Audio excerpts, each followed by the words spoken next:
Hi guys, स्वागत है आप सभी का हमारे यूट्यूब चैनल रोहित मीणा आर्यू में। तो आज हम डिस्कस करने वाले हैं रासायनिक अभिक्रियाओं के प्रकार कितने होते हैं और उनकी परिभाषाएं क्या हैं।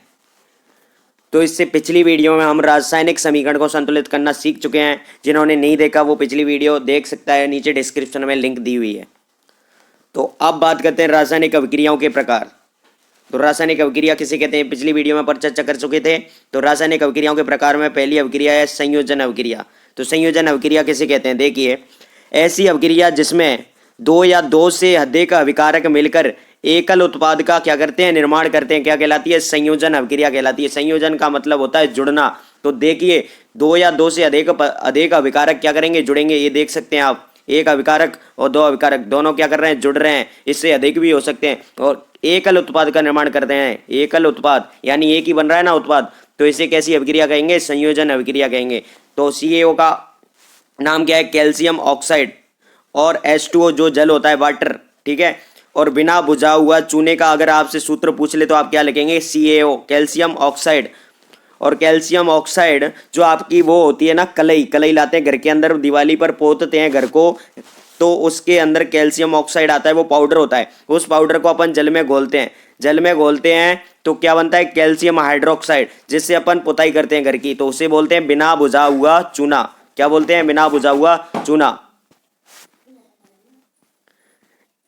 इसके बाद कैल्शियम हाइड्रोक्साइड की क्रिया होती है CO2 से। अब CO2 से क्रिया होने पर क्या बनेगा, CaCO3 प्लस H2O। ये कैसे बना, देख लेते हैं। इसको तोड़ो, मैंने तोड़ना सिखा दिया है आपको पिछली वीडियो में। तो CaCO3 संयोजकता बैलेंसी बराबर होगी, बैलेंसी को संतुलित करेंगे ना। तो ये 9th क्लास में आप पढ़ चुके हैं। संगमरम का रासायनिक सूत्र आपसे पूछ लिया जाए तो क्या होगा, CaCO3। किसका सूत्र है, संगमरम का, खड़िया पत्थर, इसका क्या सूत्र है, CaCO3। इसके बाद ऊष्माक्षेपी रासायनिक अभिक्रिया किसे कहते हैं, ऊष्माक्षेपी। तो छेपी का मतलब उत्सर्जित हो रही है, छेपी। तो इसमें क्या है, आप कलई को लाते हैं तो उसे पानी में घोलते हैं तो कितनी भाप सी निकलती है, तो आप समझ सकते हैं कि ऊष्मा उत्सर्जित हो रही है। जिन अभिक्रियाओं में उत्पाद के निर्माण के साथ साथ ऊष्मा भी उत्पन्न होती है उन्हें क्या बोलते हैं, ऊष्माक्षेपी रासायनिक अभिक्रिया। क्या बोलते हैं, ऊष्माक्षेपी, यानी ऊष्मा निकलती है, तो उसे क्या बोलेंगे, ऊष्माक्षेपी रासायनिक अभिक्रिया। जैसे उदाहरण है, नीचे उदाहरण दिए गए हैं, देख लीजिए उदाहरण। CH4 को अपन क्या बोलते हैं, मेथेन का ऑक्सीजन के साथ क्या कराया, दहन कराएगा ऑक्सीजन की उपस्थिति में। तो CO2 प्लस H2O और हीट, ऊर्जा निकलेगी, ऊर्जा तो निकलनी आवश्यक है। ये आपका ग्लूकोज है, ग्लूकोज ऑक्सीजन की उपस्थिति में टूटेगा तो क्या बनेगा, 6CO2 प्लस 6H2O प्लस ऊर्जा, ठीक है। साग सब्जियों का विघटित होकर कंपोस्ट बनना भी क्या है, ऊष्माक्षेपी अभिक्रिया का उदाहरण है। इसका एक बढ़िया सा उदाहरण मैं समझाऊं कि आप जब आपकी खाद होती है, जो खाद गोबर को अपन एक गड्ढे में डाल देते हैं और गड्ढे में डाल के वो सड़ के क्या है, खाद बन जाती है। अब खाद बन जाती है, उसे आप जब लोग आप भरते हैं, कोई भरता है तो उसमें से ऊष्मा निकलती है, इतनी गर्म ऊष्मा निकलती है कि उसके नीचे से निकालेंगे तो आपका वहाँ खड़े नहीं रह पाएंगे, ये बात है।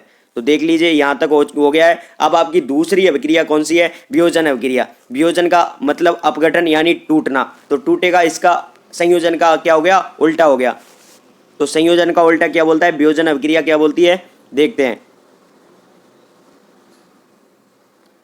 तो वियोजन अभिक्रिया के अंदर बताइए, देखो, जब किसी रासायनिक अभिक्रिया में एकल अभिकर्मक या अभिकर्मक को क्या बोलते हैं, अभिकारक, टूट कर एक या एक से अधिक बनाएगा, नए उत्पाद का क्या बनेगा, निर्माण करेगा, तो इसे क्या कहेंगे, वियोजन अभिक्रिया या अपघटन अभिक्रिया। आपसे क्वेश्चन पूछ लिया जाए कि वियोजन या अपघटन अभिक्रिया किसे कहते हैं, तो ये परिभाषा लिखनी है आपको और उदाहरण जरूर लिख के आना, क्योंकि नंबर कट जाते हैं। कभी कभार बोलते हैं कि हम तो सही लिख के आए और नंबर हमारे आधे आधे कट गए। क्यों कट गए, क्योंकि आप उदाहरण नहीं लिखा है। उदाहरण चलता है साइंस के अंदर, उदाहरण वेरी वेरी इंपॉर्टेंट है।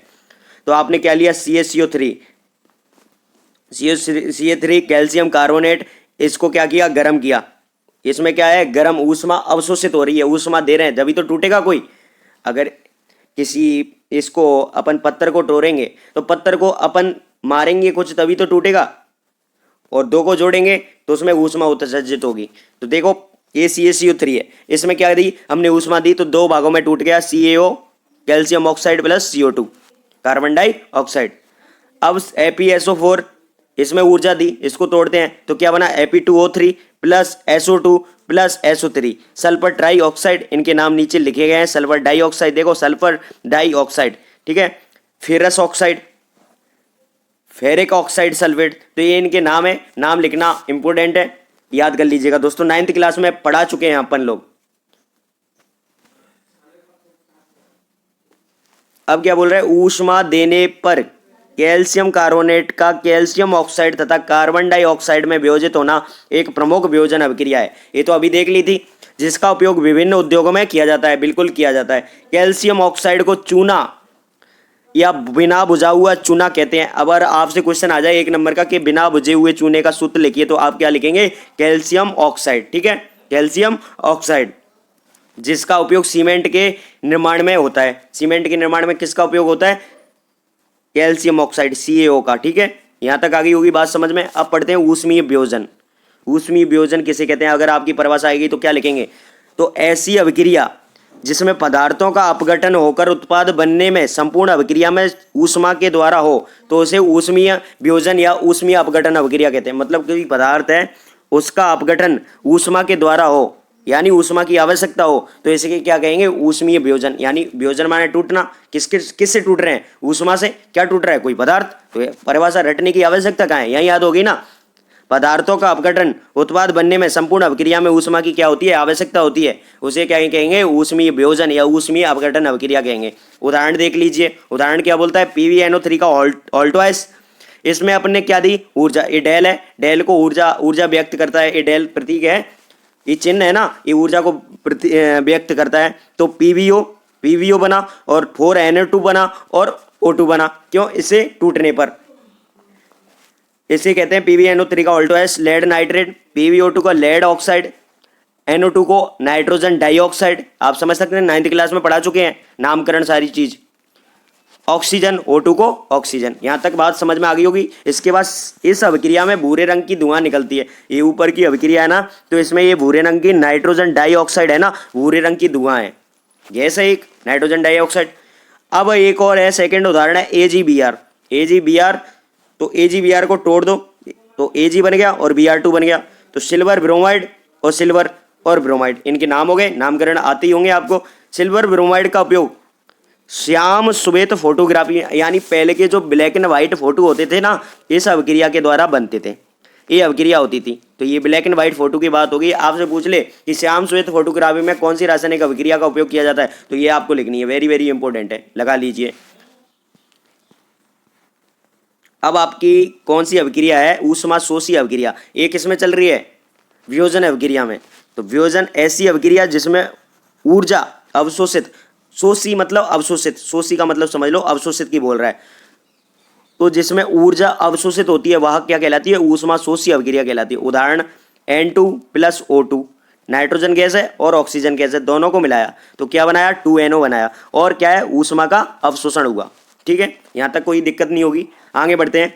सूर्य के प्रकाश में श्वेत रंग का सिल्वर ब्रोमाइड दूसर रंग का हो जाता है। प्रकाश की उपस्थिति में सिल्वर ब्रोमाइड का सिल्वर तथा क्लोरीन में वियोजन के कारण से ऐसा होता है। सूर्य के प्रकाश में सिल्वर क्लोराइड दूसर रंग का होकर सिल्वर धातु बनाता है। तो ये जो अपने ऊपर अभिक्रिया लिखी थी ना, उसके बारे में ये चर्चा की हुई है, मैंने पहले ही बता चुका हूँ।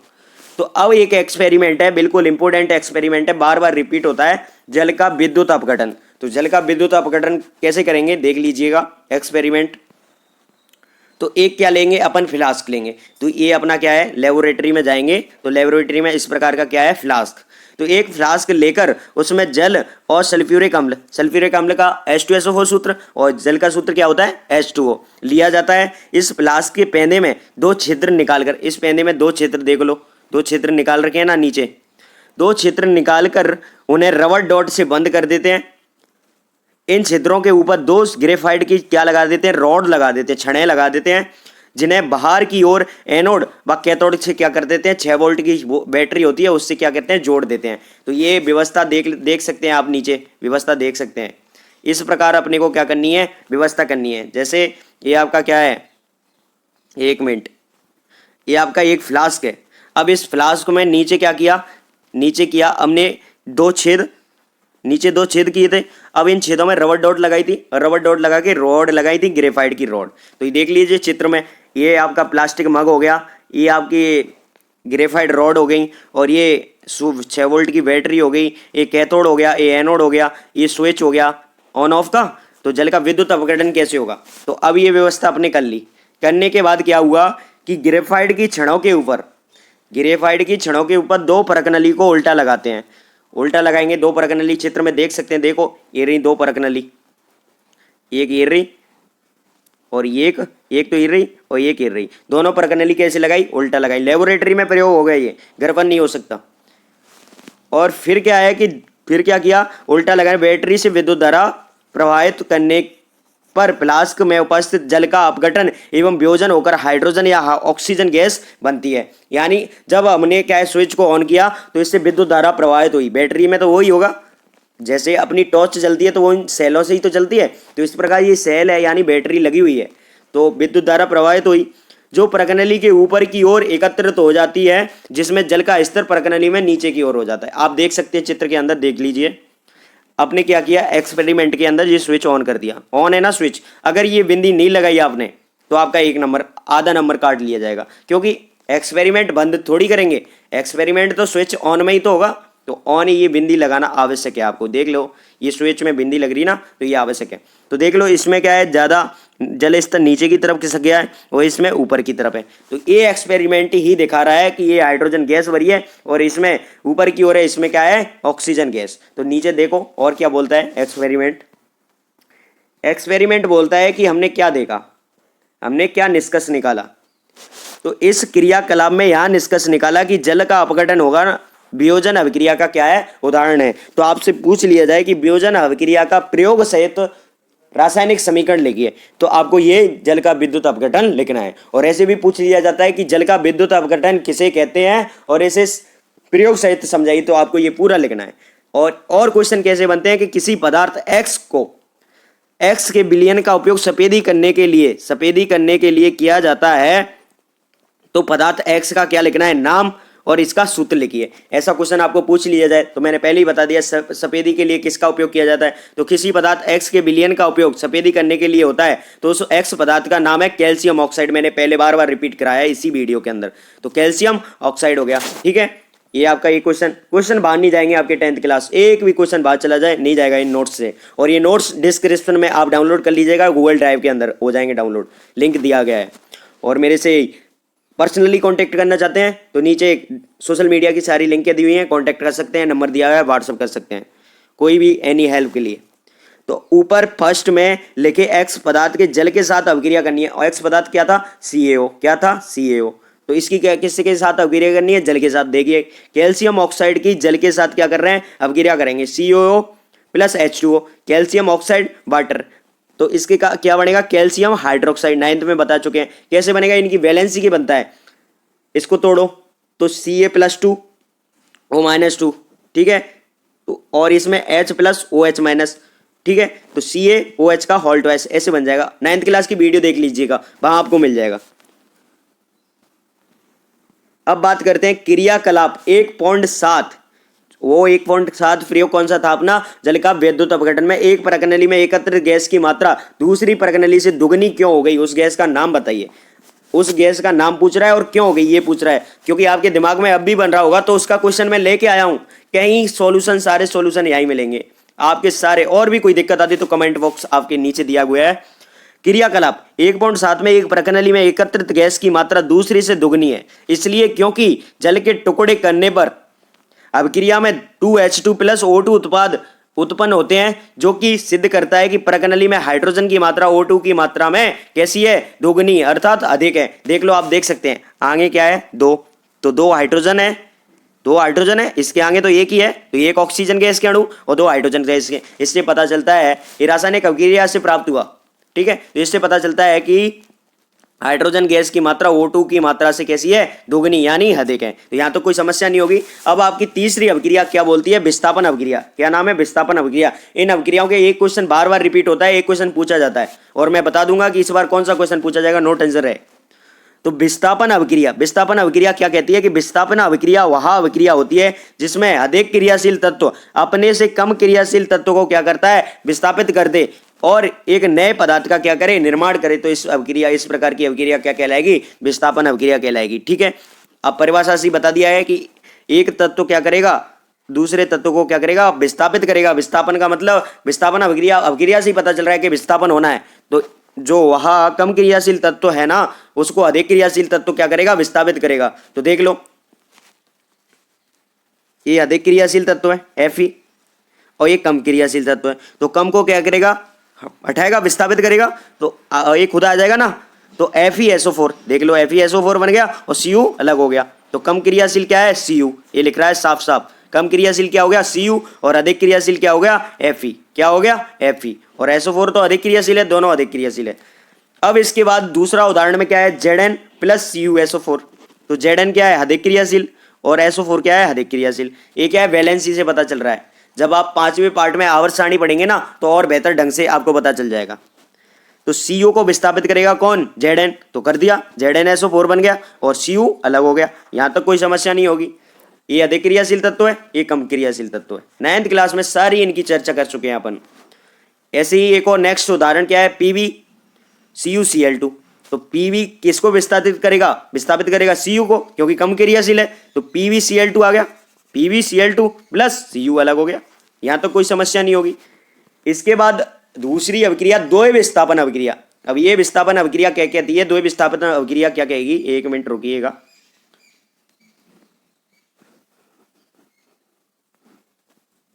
द्वय विस्थापन अभिक्रिया बोलती है कि वह अभिक्रिया जिसमें दो या दो से अधिक अभिकारक अपने आयनों का आदान प्रदान, यहां आयनों का आदान प्रदान करेंगे और एक नए केस का करेंगे, उत्पाद का क्या करेंगे, निर्माण करेंगे।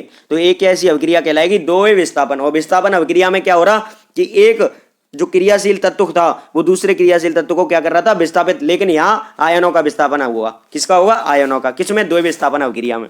तो ये क्या बोलती है, Na2SO4 है, BaCl2 के साथ दोनों अभिक्रिया कर रहे हैं विस्थापन अभिक्रिया में। तो देख लीजिए इसमें क्या होगा, आयनों का विस्थापन होगा। तो BaSO4 बन जाएगा। क्या बन गया, BaSO4, देख लो, आप देख सकते हैं। और इस अभिक्रिया में क्या बनेगा, अवच्छिप, श्वेत अवच्छिप। अब अवच्छिप किसे कहते हैं, ये दिमाग में आएगा। तो देखिए अवच्छिप किसे कहते हैं, अवच्छिप उसे कहते हैं, देखिए कि जब आप कलई लाते हैं बाजार से, उसे पानी में डालते हैं, तो पानी में उसे घोला जाता है और उसे कुछ समय के लिए रख दिया जाए तो नीचे गाढ़ा गाढ़ा पदार्थ बन जाता है। उस गाढ़े गाढ़े पदार्थ को ही अपन क्या कहेंगे, अवच्छिप, यानी प्रेसिपिटेट कहेंगे। क्या कहेंगे, श्वेत नहीं, अवच्छिप कहेंगे। लेकिन एक कैसे कलर का है, श्वेत रंग का, इसलिए इसे क्या कहेंगे, श्वेत अवच्छिप। और NaCl आप जानते हैं, नमक का सूत्र होता है सोडियम क्लोराइड, तो NaCl बना। तो यहाँ तक कोई समस्या नहीं होगी। अभिक्रिया को याद कर लीजिएगा दोस्तों, उदाहरण सहित आपको लिखना है, जब आपके पूरे नंबर मिलेंगे।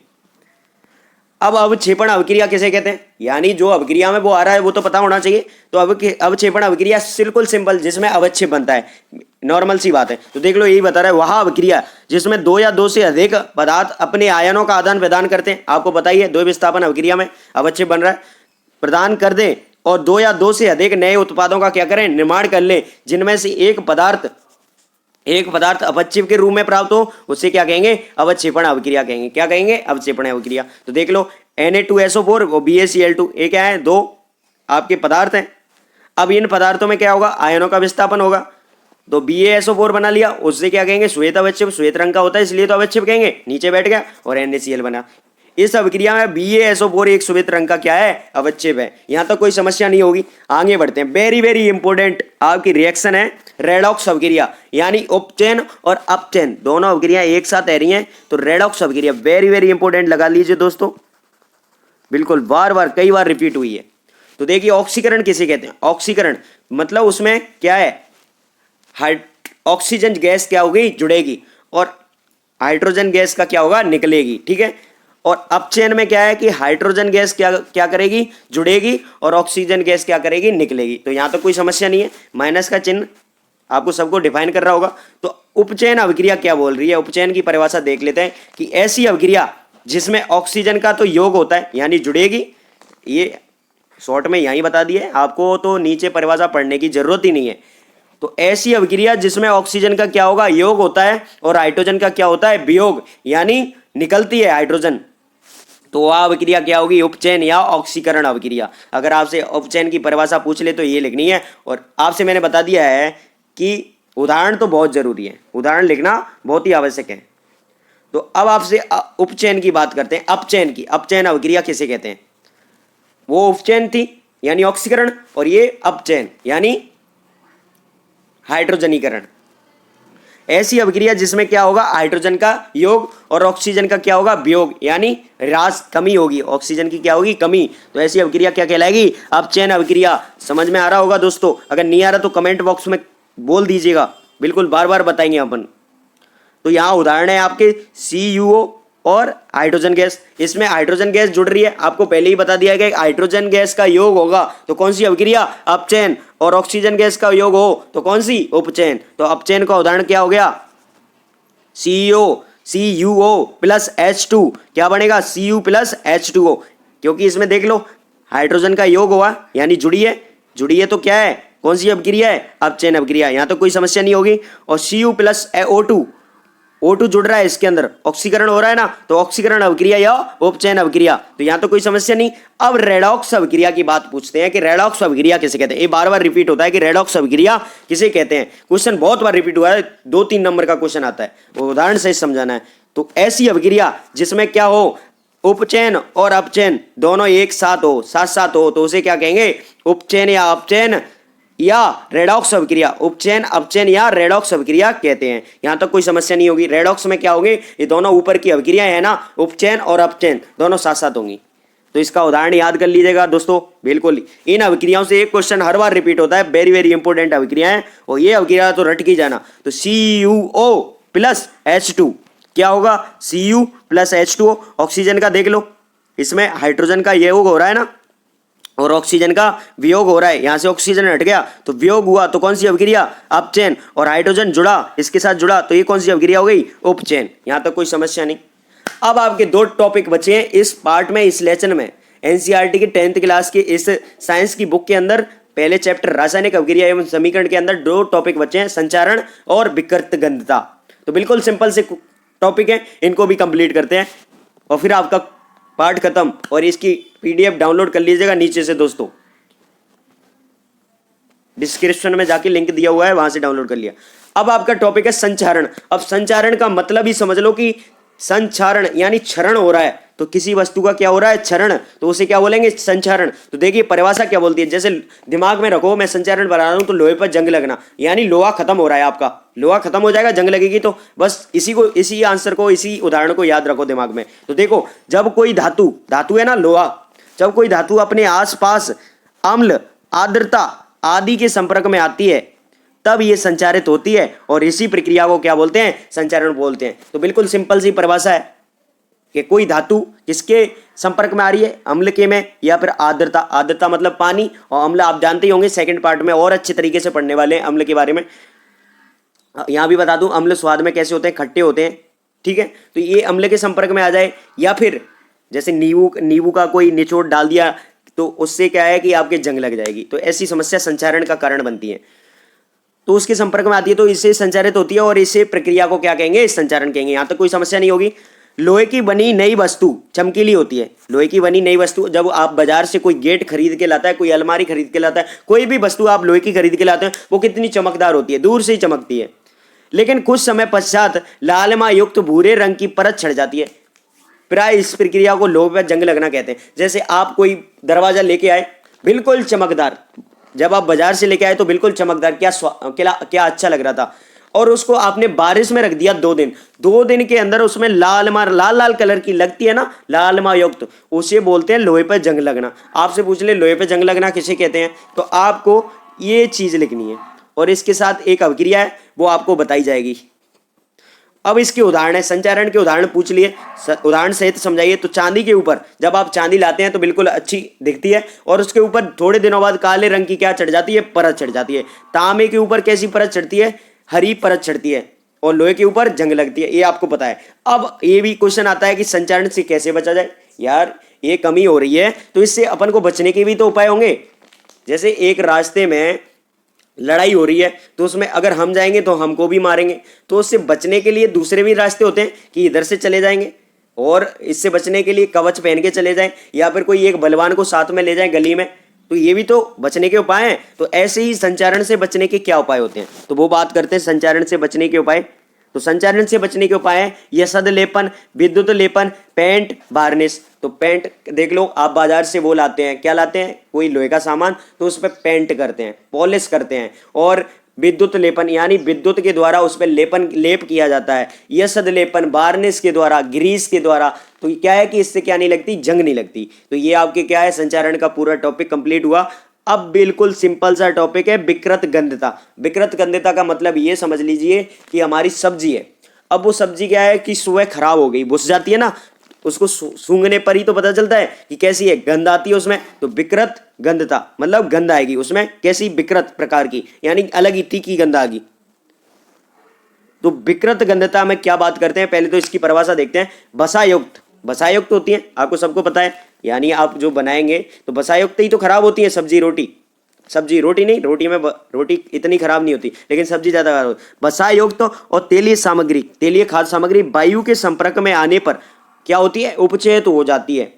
जिससे उपचयित को आपको मैंने बता दिया क्या होगा, ऑक्सीकरण होगा, जिससे उसके स्वाद और गंध में क्या आता है, परिवर्तन आता है। आप जब भी पका हुआ खाना, ताजा खाना खाते हैं तो मजा आता है, लेकिन उसको कल आज बना लिया शाम को और कल सुबह खाएं तो इतना स्वादिष्ट नहीं लगता। क्यों? क्योंकि विकृत गंधता उसमें पैदा हो जाती है। तो परिवर्तन हो जाता है उसके स्वाद और गंध में, क्या हो गया, परिवर्तन। तो इसे क्या कहेंगे, विकृत गंधता। आपसे क्वेश्चन पूछा जाएगा विकृत गंधता किसे कहते हैं। प्राय तेलीय तथा बसायुक्त खाद्य सामग्रियों में उपचयन रोकने वाले पदार्थ मिलाए जाते हैं। उन पदार्थों को क्या कहते हैं, प्रतिऑक्सीकारक। प्रतिऑक्सीकारक। अगर आपसे क्वेश्चन पूछ ली जाए कि विकृत गंधता को रोकने के लिए क्या उपाय हैं, तो आप क्या बताएंगे कि प्रतिऑक्सीकारक पदार्थ मिलाए जाते हैं, जिससे विकृत गंधता रुक जाती है। जैसे चिप्स बनाने वाले चिप्स की थैली में ऑक्सीजन हटाकर उसके ऊपर क्या लगाते हैं, उसके अंदर क्या भर देते हैं, नाइट्रोजन गैस, कम सक्रिय गैस को युक्त कर देते हैं, जिससे चिप्स का क्या नहीं होता, उपचयन नहीं होता। देखो मैं बताऊं कि आप शॉप पे जाते हैं, आपने क्या खरीदे, टेढ़े मेढ़े खरीदे, यानी नमकीन की पैकेट खरीदी और चिप्स खरीदी, कोई भी सामान ले लो जो क्या है बसायुक्त तेली खाद्य सामग्री से बना है, तो उसमें क्या है कि फूले हुए होते हैं, फूले हुए होते हैं। क्यों? उसके अंदर गैस भरी हुई होती है। कौन सी गैस भरी होती है वो बताइए, तो कौन सी गैस होती है, नाइट्रोजन गैस। वो क्या है, कम सक्रिय है, और वो क्या है, ऑक्सीकरण नहीं हो रहा है उसका, क्या नहीं हो रहा, ऑक्सीकरण, यानी उपचयन नहीं हो रहा। उपचयन को रोकती है कौन सी गैस, नाइट्रोजन गैस। तो आपसे पूछ ले कि बाजार से हम लोग जो थैली लाते हैं तो वो खराब क्यों नहीं होती, इतने लंबे समय तक खराब होनी चाहिए ना, बहुत लंबे समय से रखे, तो आपका आंसर जाइए उसके अंदर कौन सी गैस होती है, नाइट्रोजन गैस होती है, इसलिए वो खराब नहीं होती। ठीक है, यहां तक कोई समस्या नहीं होगी। अब विकृत गंधता को रोकने के उपाय कौन कौन से हैं, पहले ही बता दिया वैसे तो प्रतिऑक्सीकारक का उपयोग करते हैं। ठीक है, वायुरोधी बर्तन में खाद्य सामग्री रखकर, यानी खुले में नहीं रखेंगे, यानी जो अपनी खाद्य सामग्री है, जैसे सब्जी बनी है तो उसको ढककर रखा जाता है ना, आपको विशेषकर पता है। तो उसका लॉजिक जानिए कि ढक्कर ही क्यों रखते हैं, खुलकर क्यों नहीं रखते। तो ढक्कर इसलिए रखते हैं क्योंकि वो खराब नहीं हो जल्दी। और वायु के स्थान पर नाइट्रोजन गैस का उपयोग, आपने चिप्स की थैली का उदाहरण, ये आपको समझ है। शीतलन, यानी फ्रीज में रखते हैं ना सब्जी को, तो लंबे समय तक खराब नहीं होती, तो शीतलन द्वारा। यहां तक कोई समस्या नहीं होगी। आपका पार्ट हो गया कंप्लीट, और 2-4 क्वेश्चन बनते हैं, उनको मैं बता देता हूं कि जब लोहे की कील को कॉपर सल्फेट के विलयन में डुबाया जाता है तो विलयन का रंग क्यों बदल जाता है। बिल्कुल, ये बिल्कुल इंपोर्टेंट क्वेश्चन बनता है। मैंने आपके सारे चैप्टर में जितने भी क्वेश्चन है सारे करा दिए गए हैं। तो देखिए क्या बोलता है कि कॉपर सल्फेट के विलयन में किसको कर डाल रहे हैं, लोहे की कील को, तो उसका कलर कैसा हो जाता है, बदल जाता है। तो देखिए जब लोहे की कील को कॉपर सल्फेट के विलयन में डुबाया जाता है तो यहाँ लोहे की कील कॉपर को क्या करती थी, विस्थापित करती थी, और फेरस सल्फेट का क्या बनाती है, अवच्छेद। मैंने बताया था क्या होता है, इसलिए लोहे की कील भूरे रंग की हो जाती है और कॉपर का रंग कैसा होता है, मटमैला, मलिन पड़ जाता है। तो देखिए अभिक्रिया से पता चलेगा। Fe यानी आयरन हो गया, लोहे की कील, और इसको किस में डाला, CuSO4 के विलयन में। तो देखिए यहां से क्रॉस करो, आपको बता रखा है मैंने, तो FeSO4 बना, ठीक है, और Cu यहां से अलग हो जाएगा, Cu अलग हो गया। तो देख सकते हैं ये क्या है, अवच्छेद। फेरस सल्फेट का क्या है, अवच्छेद, और कॉपर अलग हो गया। तो ये क्या है, मटमैला, कॉपर का रंग कैसा पड़ जाता है, मटमैला, और ये क्या है, अवच्छेद, यानी भूरे रंग की क्या, कील के ऊपर भूरे रंग की क्या परत जम जाती है। तो यहाँ की बात कंप्लीट हो गई। और इसका सेकंड क्या बताता है, द्वि विस्थापन अभिक्रिया का एक उदाहरण दीजिए। आपके क्वेश्चन कैसे बनते हैं वो मैंने नीचे लिख रखे हैं। तो द्वि विस्थापन अभिक्रिया पहले भी बता चुका हूँ, Na2SO4 + 2Ki, K2SO4 + 2NaI। यहाँ तो कोई समस्या नहीं होगी। इसके बाद बात करते हैं एक next question, last and final, कि निम्न अभिक्रियाओं में उपचेत तथा अपचेत पदार्थ पहचानिए। यानी रेडॉक्स अभिक्रिया बतानी है कि रेडॉक्स अभिक्रिया अपचयन और उपचयन किस किस के बीच हो रहा है। तो देखिए Na O2 प्लस Na2O ए बना, तो देख सकते हैं आपके इनके बीच कौन सी अभिक्रिया है, अपचयत क्रिया है, अपचयत अभिक्रिया है। यहां तो कोई समस्या नहीं होगी, अपचयत नहीं उपचयत, उपचयत, ठीक है, क्योंकि ऑक्सीकरण का क्या हो रहा है, ऑक्सीकरण हो रहा है, तो ऑक्सीकरण अभिक्रिया होगी। ऑक्सीजन का योग अगर हाइड्रोजन का योग होगा तो कौन सी अभिक्रिया होगी, हाइड्रोजनीकरण या अपचयत अभिक्रिया, दो नाम है। उपचयत अभिक्रिया का दूसरा नाम क्या है, ऑक्सीकरण, और अपचयत अभिक्रिया का दूसरा नाम हाइड्रोजनीकरण। आपको कहीं कंफ्यूज होने की जरूरत नहीं है, ठीक है साथियों, कोई दिक्कत नहीं है। तो CuO प्लस H2, अब यहां को यहां से तोड़ा, ठीक है, बीच से तोड़ दिया, Cu अलग हो गया और H2O अलग हो गया, तो यहां तो कोई समस्या नहीं है। हाइड्रोजन का योग हो रहा है, आप सबको दिख रहा है हाइड्रोजन का योग हो रहा है, तो कौन सी अभिक्रिया हो गई, हाइड्रोजनीकरण यानी अपचयत अभिक्रिया। आपका ये लेसन कंप्लीट, और नेक्स्ट करेंगे आप अम्ल, क्षार एवं लवण के बारे में बात। Thank you so much watching for this video. Like, comment, share and subscribe करना ना भूलें माय डियर फ्रेंड्स, और शेयर कीजिएगा अपने दोस्तों को, उनकी भी हेल्प हो सके। हमारा टारगेट है कि प्रत्येक गरीब के घर शिक्षा पहुंचाई जाए, हर घर शिक्षा। Thank you so much watching for this video, मिलते हैं नेक्स्ट क्लास में।